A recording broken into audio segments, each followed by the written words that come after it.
Terima kasih pemirsa, Anda masih bersama kami. Kita ke informasi selanjutnya. Duta Besar Republik Indonesia untuk Amerika Serikat Rosan Ruslani menyambut kedatangan Presiden Joko Widodo dan Ibu Negara Iriani Joko Widodo di Washington DC, Amerika Serikat. Kunjungan kerja ini dalam rangka menghadiri beberapa pertemuan agenda konferensi tingkat tinggi khusus ASEAN Amerika. Presiden Joko Widodo dan Ibu Negara Iriana Joko Widodo beserta rombongan tiba di Pangkalan Militer Andrews, Washington DC, Amerika Serikat, Selasa 10 Mei 2022, sekitar pukul 21.40 waktu setempat, atau Rabu 11 Mei 2022 pukul 8.40 waktu Indonesia Barat. Pesawat Garuda Indonesia dengan kode penerbangan GIA-1 mendarat di bandara milik Amerika Serikat setelah menempuh kurang lebih 24 jam penerbangan dari Jakarta dengan transit di Amsterdam, Belanda. Di bandara ini, Duta Besar Republik Indonesia untuk Amerika Serikat Rosan Ruslani naik ke pesawat dan mempersilahkan Joko Widodo bersama dengan Ibu Negara Iriana Jokowi untuk turun dari pesawat. Setelah itu, Presiden menuju hotel tempatnya menginap dan akan mulai agenda kerjanya esok hari.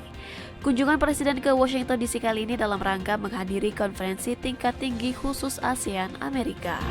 Adapun rangkaian pertemuan yang dihadiri oleh Presiden Joko Widodo antara lain pertemuan dengan anggota Kongres, pertemuan dengan para CEO besar Amerika, pertemuan dengan Wapres Harris dan tim perubahan iklim Amerika, dan pertemuan tingkat tinggi pimpinan ASEAN dan Presiden Biden.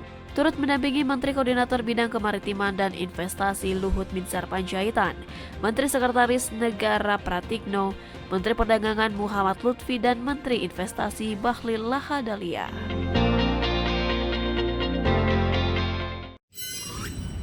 Presiden Joko Widodo menerbitkan 6 perpres baru terkait tunjangan jabatan fungsional PNS di sejumlah instansi pemerintah.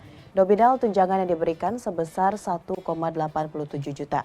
Namun besaran nominal bergantung pada jabatan fungsional keahlian.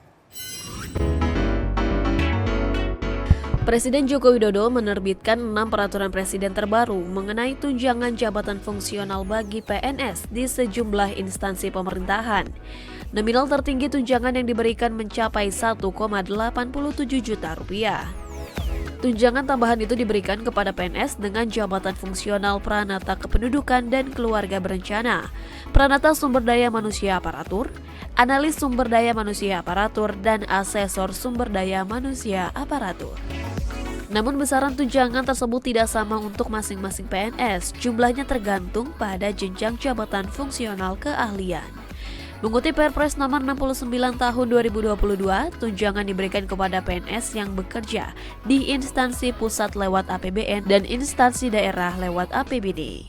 Tunjangan diberikan setiap bulan, total terdapat 4 jabatan fungsional yang diberikan tunjangan dalam Perpres ini. Dari yang terendah Rp540.000 sampai yang tertinggi Penatap Kependudukan dan Keluarga Berencana Ahli Utama dengan tunjangan Rp1,78 juta. Selanjutnya, Perpres nomor 70 tahun 2022 tentang tunjangan fungsional analis sumber daya manusia aparatur. Tunjangan diberikan setiap bulan dari yang terendah Rp540.000 sampai yang tertinggi untuk analis sumber daya manusia aparatur ahli pertama sebesar Rp1,87 juta. Ketiga, yaitu Perpres nomor 71 tahun 2022 tentang tunjangan jabatan fungsional Pranata Sumber Daya Manusia Aparatur. Tunjangan diberikan sebesar Rp360.000 sampai yang tertinggi untuk Pranata Sumber Daya Manusia Penyelia sebesar Rp850.000. Keempat, yaitu Perpres nomor 72 tahun 2022 tentang tunjangan jabatan fungsional asesor sumber daya manusia aparatur. Tunjangan diberikan dari Rp540.000 sampai yang tertinggi untuk asesor sumber daya manusia penyelia sebesar Rp1,87 juta. Kelima, yaitu Perpres nomor 79 tahun 2022 tentang tunjangan jabatan fungsional penyuluh pajak.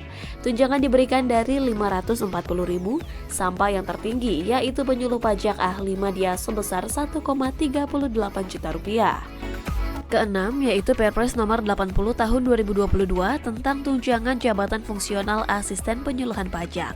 Tunjangan diberikan dari Rp360.000 sampai dengan yang tertinggi, yaitu asisten penyuluh pajak penyelia sebesar Rp960.000. Adapun rincian lengkap dan lampiran Perpres yang dibuat Presiden ini tersedia di laman resmi jdih.setnek.go.id. Informasi lainnya, Bilqis Prasista membuat kejutan dengan mengalahkan peringkat 1 dunia Akane Yamaguchi di babak penyisihan grup A Piala Uber 2022 dengan skor 21-19 dan 21-19. Berkat kemenangan ini ia semakin percaya diri dan meyakini bahwa peringkat bukanlah segalanya dalam sebuah partai bulu tangkis.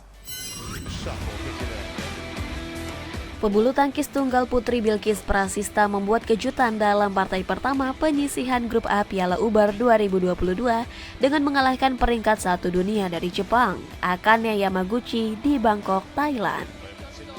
Bilqis pada partai pertama tampil meyakinkan untuk menang 2 game langsung 21-19, 21-19 hanya dalam waktu 35 menit.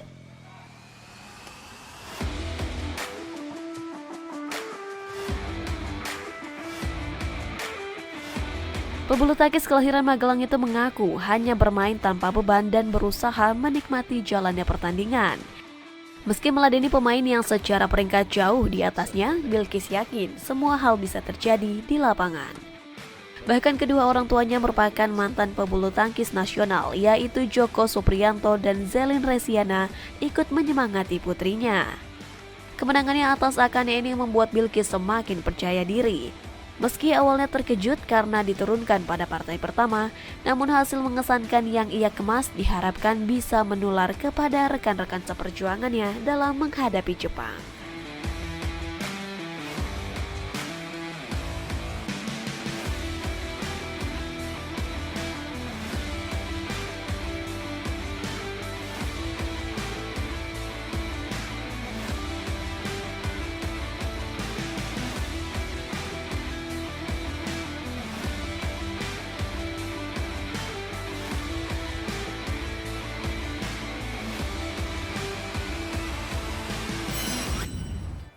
Menteri Agama Yakut Khalil Qomas menyatakan berita dana haji dipakai bangun IKN adalah hoaks dan fitnah. Kabiro Humas Kemenak Ahmad Fauzin menegaskan Menteri Agama tidak pernah mengeluarkan pernyataan terkait penggunaan dana haji di luar ibadah haji. Kementerian Agama menyatakan narasi Menteri Agama Yakut Khalil Qomas meminta masyarakat ikhlaskan dana haji dipakai pemerintah untuk ibu kota negara Nusantara adalah hoaks dan fitnah. Menurut Kepala Biro Humas Data dan Informasi Kemenak Ahmad Fauzin menyatakan, Menak tidak pernah mengeluarkan pernyataan terkait penggunaan dana haji di luar untuk keperluan penyelenggaraan ibadah haji.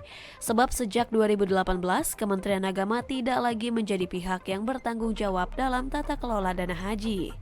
Ia menjelaskan Undang-Undang Nomor 34 Tahun 2014 tentang pengelolaan keuangan haji yang terbit pada akhir masa pemerintahan Presiden Susilo Bambang Yudhoyono mengamanatkan dana haji dikelola oleh Badan Pengelola Keuangan Haji. Untuk itu, dibentuklah BPKH dan secara bertahap, kewenangan pengelolaan dana haji diserahkan ke BPKH sesuai dengan amanat Undang-Undang 34 Tahun 2014.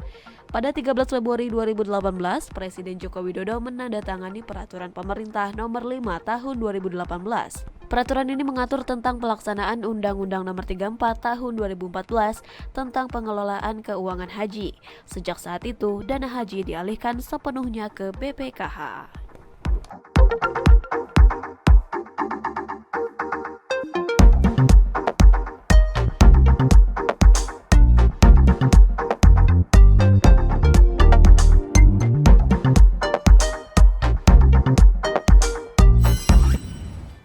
Pemirsa, usai jeda kami akan mengajak Anda untuk berdialog dengan Direktur Pengembangan Pita Lebar Dirjen PPI Kementerian Kominfo, Bapak Marvel Situmorang, mengenai pembagian perangkat set-top box bagi keluarga prasejahtera. Sesaat lagi tetaplah bersama kami.